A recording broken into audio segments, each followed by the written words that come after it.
Now. Okay.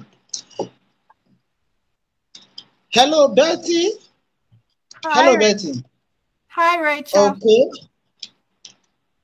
If you are just joining us, this is the first in the series of the podcast of Women Major Group, and it has the theme of feminist with feminist voices, a global conversation. And today on this first podcast series, I will be interviewing Bette Levy. And Bette Levy is a Soroptimist International main representative to the United Nations, New York, a women's major group and a global organizing partner of the Women Major Group. Hello, Betty. You are welcome to the first in the series of Women Major Group podcasts of the High Level Political Forum 2023. Hi, Rachel. Thank you for having me. Yes. And today together we'll be looking at the topic because in the Women Major Group came up with 7 different advocacy messages, 7 advocacy messages that they will use to engage all the leaders that will be converging at the high level political forum, and not just the political leaders, also private businesses and also civil society will be having their caucuses at the store. But these messages are into 7. And today specifically, Betty will be looking at one of the 6th message, which is talking about speak out against anti-gender and anti-rights narratives and action. And our topic today specifically is advancing full range of human rights issues and challenges. Advancing full range of human rights issues and challenges. And Betty, as you know, it's a common knowledge that the issues of human rights is a global issue. It's not peculiar to a particular country, a particular community, or a particular ethnic group or race. It is something that cuts across. It has an intersectional lens that when you look at it, you begin to see it happening to everybody across all ages, across all ethnic groups, across all races. So today we are exploring, we are looking at advancing the full range of human rights. Well, while advancing the full range of human rights, what are the issues? What are the challenges? So first of all, find out what are the challenges and opportunities for advancing human rights? What are the challenges and what are the opportunities of advancing human rights? Betty. Yeah, so Rachel, you mentioned that this is something that impacts everybody, regardless of what walk of life you're from, what part of the world. And what we've been seeing in the world within local, national politics and at the United Nations, the global level, is a real pushback on human rights in general. All of the recent commissions and the documents have much weaker language because there is so much resistance from a growing number of countries to even say that human rights is a right, so to speak. So there is, lots and lots of pushback, but specifically on gender equality, since this is the women's major group, I will focus on that. And the current political declaration that they are in the process of negotiating for the September SDG summit really has been totally watered down at this point, that it's like just a passing nod that there is even such a thing as gender equality. So one of the biggest challenges that we are facing is that we, at the UN, they negotiate in blocks of countries. There may be the G77 plus China. It could be CANS, which is Canada, Australia, New Zealand. It could be the EU, and they negotiate in blocks. And what's coming out of this pushback and rollback is that the blocks are finding a consensus within their own block at the lowest common denominator. There is no longer a political will to achieve at the highest levels. They're just looking at what can everybody in our group accept. So if all they can accept is, yes, there's gender equality, then that's all that gets put in things.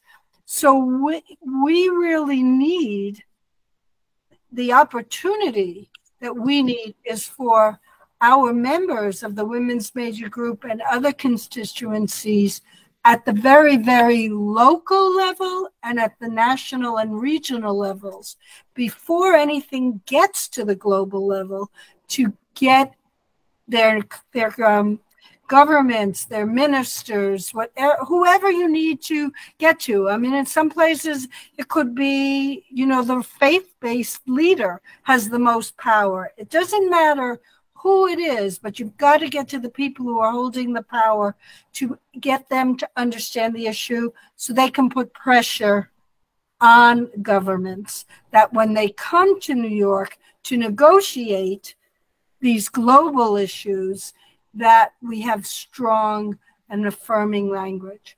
The other real concern for the women's major group is that currently there is, within the feminist and women's movement, there is a very big divide.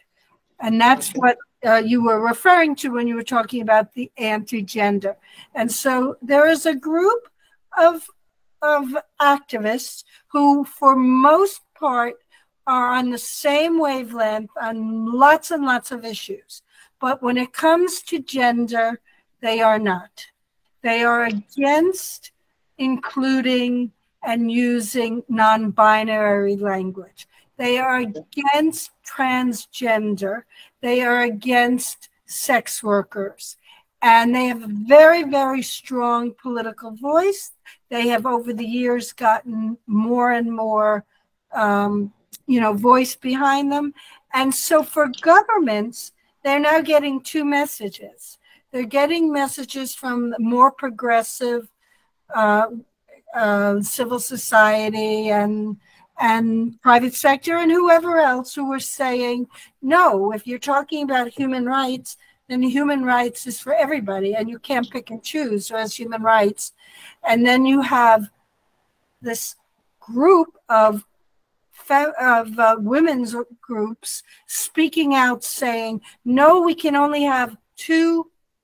We have to go by sex. There's only two sexes, female and male, and that's it. Because if you give anybody else the right, you're taking away rights, the hard-earned rights of women. And we at the Women's Major Group are trying to get out the message, and what we're trying to advance is that by giving everybody rights does not take away anybody's rights. It's just the opposite, actually. Okay, thank you, Betty. At least you have given a clear background on the challenges, and you have also given some opportunities for advancing human rights. Okay, while we are looking at advancing human rights, something is very critical here. You were talking about people with the various diverse views on what the agenda is. They want to, they see themselves as binary and what have you. So, but the issue now is, how can we protect the human rights of everybody? Yeah. Irrespective of what your views about what your gender is, whether it be transgender, binary, whatever. How can we protect the human rights, regardless of your race, regardless of your gender, regardless of your religion or sexual orientation? Yeah, I mean, that's very important what you just said. I'm sorry, I need to cut you off. Go ahead. Do you want to continue or should I? No, continue. Okay, I'm sorry. Yeah, it's really important that You know, very often people want to see, and again, I'm talking because this is the women's major group, so I'm talking about the global sphere of the UN.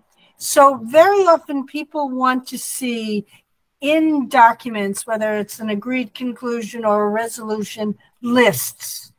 So when you have lists, people get very excited if they see, oh, it says women, oh, it says adolescents, oh, it says older women, or it says people with disabilities or indigenous. But what happens when you make lists is that inevitably some group gets left off, or your list is pages long. And so the women's major group and a number of the other major groups do not support using lists in documents. What we prefer to see is language that says multiple, and intersecting forms of discrimination, or all forms of discrimination. For example, Bette Levy, I am an older white woman who's Jewish and with a disability. So that's who I am. I'm not one alone. I'm all of those things intersected.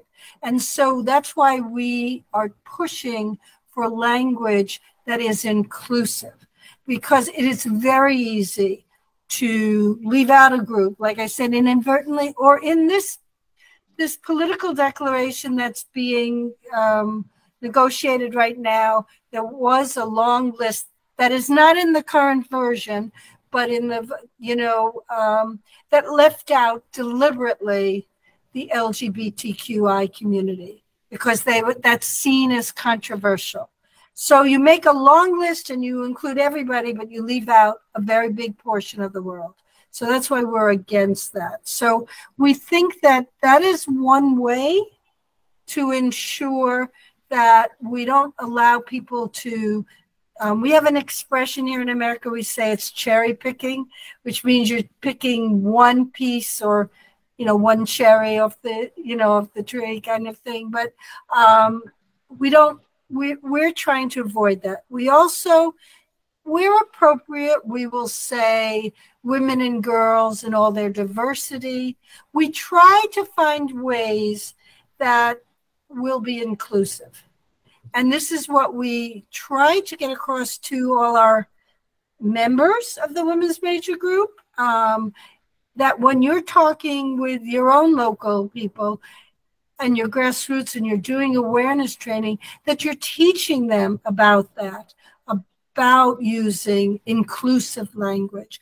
The only way everybody will have at least a modicum of human rights is if we try to think inclusive, not exclusive. So think inclusive rather than exclusive. Okay. Thank you very much. Okay, we are, this is a very short interview series. Okay. Now you have given us some of the things we should look at in protecting the human rights of everybody, especially our women and girls. We should look at protecting their rights. Our language should be inclusive language, that when we are addressing women, maybe we're in a program, we're in an event, women and girls, it should be women and girls in all their diversity. Okay, so that's something we should all continue to champion, to ensure that everybody is included and nobody is excluded. Okay, what are some of the tools and strategies that can be used to advance human rights? Don't the two go hand in hand, but what tools, practical tools, can you suggest, strategies that can be used to advance human rights? So, I'm going to come back to Seroptimist for a minute. One of the things that Seroptimist had done in our last president's appeal was the road to equality. And one of the things we worked on was female genital mutilation. And how we were able to get that message out and get to people was by using radio, old-fashioned radio. This was in parts of Africa where they don't necessarily have, access to smartphones or internet that's working all the time, but radio does work. We are also trying to, hello? Hello, I'm with you. Okay. Network, I guess. I guess it's the network. Okay. So when we talk about tools, it doesn't have to be all the fancy glitzes of, what we can do on internet and this and that. This is one of the points I want to make, that it is, you need to use what will get messages out to the grassroots people.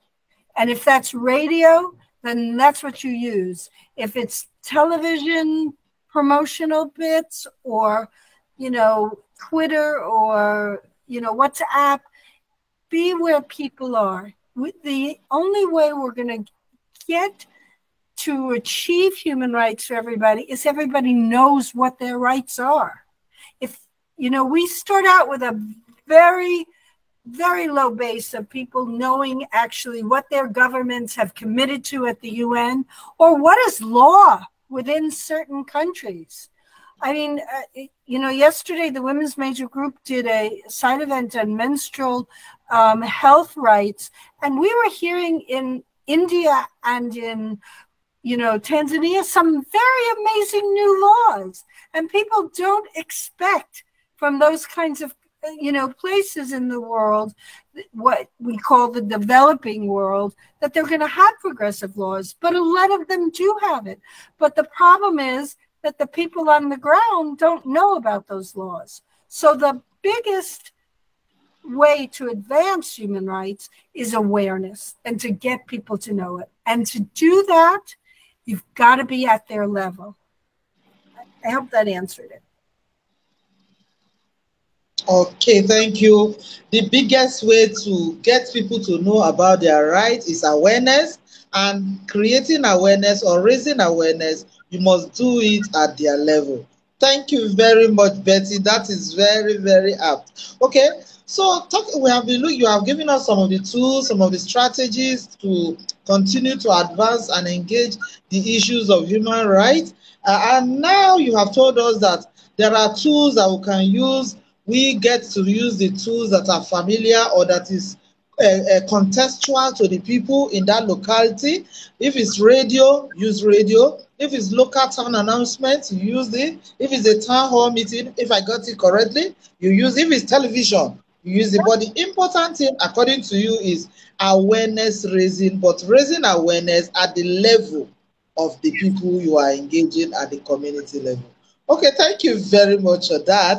Okay, if you are just joining us, this is our podcast series, first in the series of the Women Major Group. Betty is with me, and she will surround with me, and their partner with Women Major Group. I also anchoring it. I am Rachael Misan-Ruppee, also a member of Women Major Group. This is our own series. Please keep a date with us until the high-level political forum is over. Every day we will be bringing you different guests to talk about different messages we have drafted. There are 7 messages. I will talk about the 7 messages, bringing guests across the 7 continents of the world.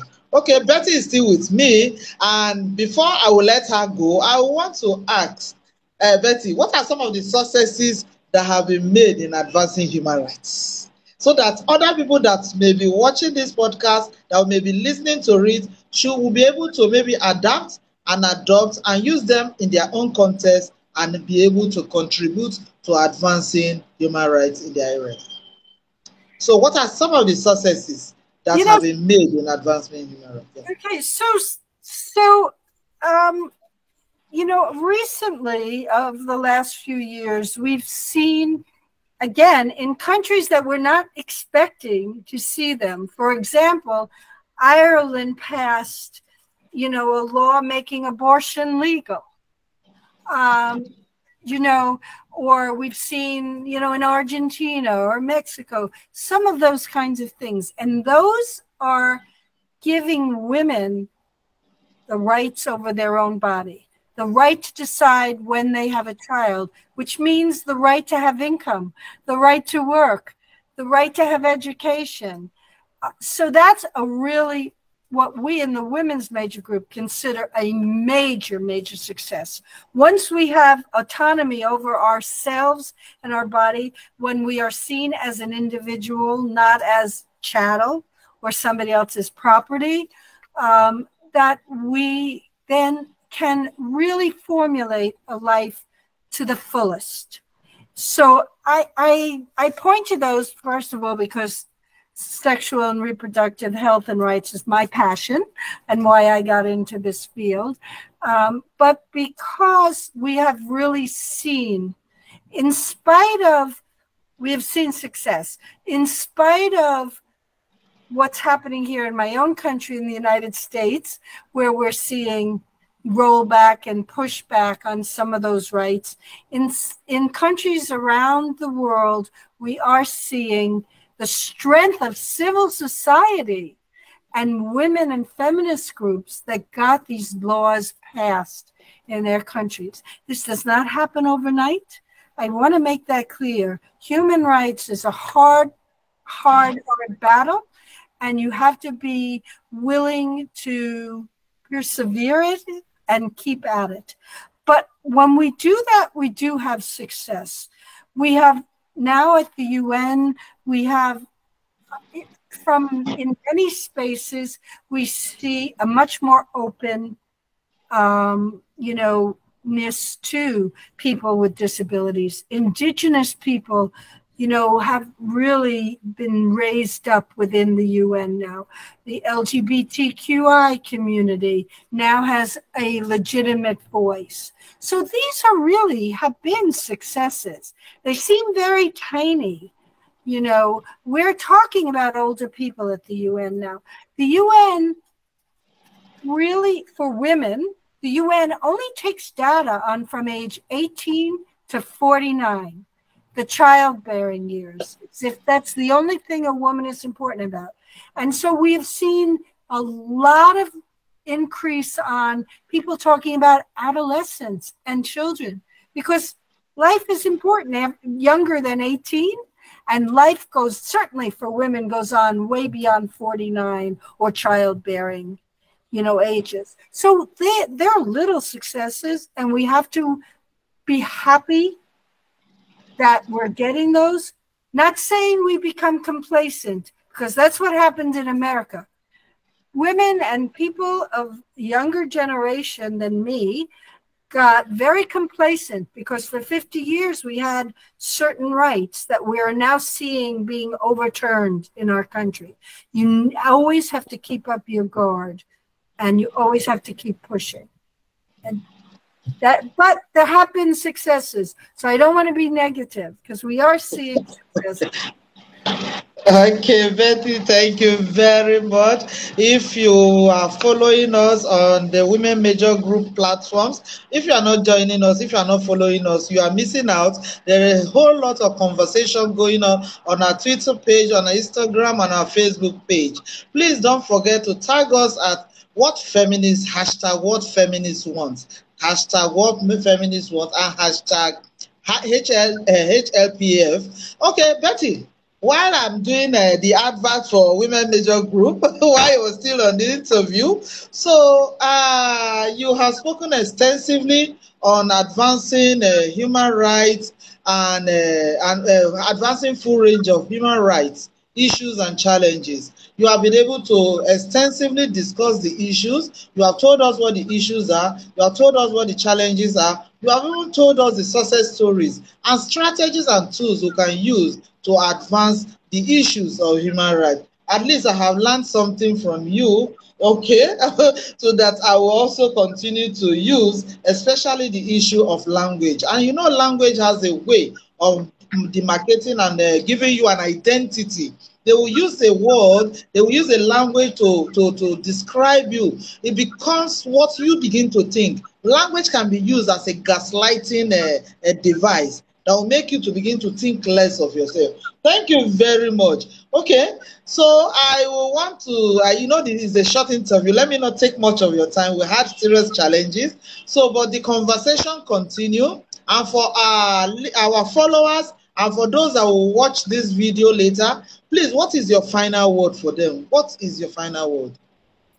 My final word is that we need to work from the ground up to the global, and we have to make sure that what happens at the global gets back to the ground. It's got to be an up and down. It can not only be stuff happening global and then it goes nowhere. Because the only way we're going to implement anything or achieve the SDGs is with the help of people on the ground and up at Capitol. Thank you very much. Okay, Bette Levy, she has been my guest today on the first series of the podcast of Women Voices, the voices, feminist voices, a global conversation. And she has spoken extensively. If you want to get the full detail of this, please go to Facebook, www.facebook.com/Women Major Group on Facebook, and on Instagram is at Women Major Group, and on Twitter is at Women Major Group. Please don't forget to tag us when you post or retweet our post, because we need to find out what you think about our conversation and what do you think about what feminists want. And feminists, we are saying we want system change. On this note, I want to say a very big thank you to Bette. Bette, thank you for coming on this podcast series. Okay, thank you very much. I hope to see you again sometime. And I want to also say thank you to Vanessa that made this possible. Thank you, Vanessa, and she's listening behind the scene. Thank you very much. So on this note, I want to say bye-bye. I'll see you again. Okay. Thank you.